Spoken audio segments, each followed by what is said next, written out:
Everyone, কেমন আছো সকলে? আশা করি তোমরা সবাই খুব ভালো আছো। আর এদিকে দেখতে পাচ্ছ আমার দাদা এখানে মাছ ভাজছে। ও সকালবেলা উঠে বলছে যে ও নাকি রান্না করবে। আমি তখন বললাম ঠিক আছে রান্না কর, আমি একটা ছোট্ট করে ভিডিও করে নেবো। এটা ও করছে দই কাতলা, বাট ও নিজের স্টাইলে একটু নিজের মতো করে করছে। তো ফার্স্টে কড়াইতে তেল দিয়ে মাছগুলো ভেজে নিল, তারপর এখানে মুড়োগুলো ভাজছে। এটারও একটা রেসিপি হবে, সেটা মা তৈরি করবে, সেটা আমি আলাদা করে ভিডিওতে দিয়ে দেবো, তোমরা দেখে নেবে।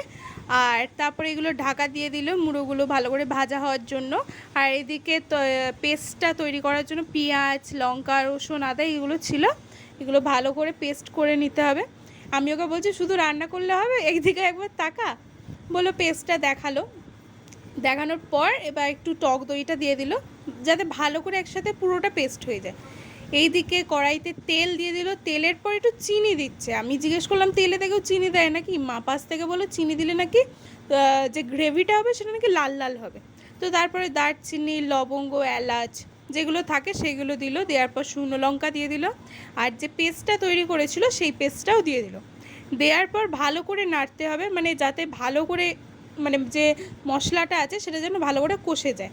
তারপর একটু জিরা পাউডার দিয়ে দিল, দেন গোলমরিচ দিল। আমাদের বাড়িতে বেশি গুঁড়ো লঙ্কা ইউজ হয় না, গোলমরিচ, কাঁচা লঙ্কা এগুলোই হয়। তারপরে অল্প পরিমাণে নুন দিয়ে দিল, আর প্রথমেই তো চিনি দিয়েছো সেটা তো দেখেইছো। তারপরে এটা ভালো করে নেড়ে নিতে হবে। এই দিকেও গ্রেভিটা রেডি হয়ে যাওয়ার পর দাদা মাছগুলো একে একে দিয়ে দিল কড়াইতে।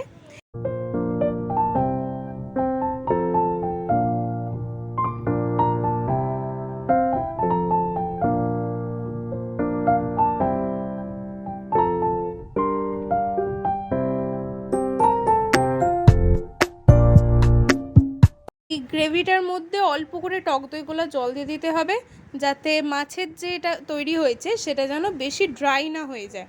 তারপর অল্প করে গরম মশলা দিয়ে দিতে হবে, যাতে বেশ স্মেলটাও ভালো আসে, খেতেও ভালো হয়। তারপরে এটা গরম মশলাটা দেওয়ার পর কিছুক্ষণ ঢাকা দিয়ে রেখে দিতে হবে, আর ফ্লেমটা একটু লো করে দিতে হবে। আর এদিকে আমাদের যে রেসিপিটা মানে দাদার রেসিপি রেডি হয়ে গেছে।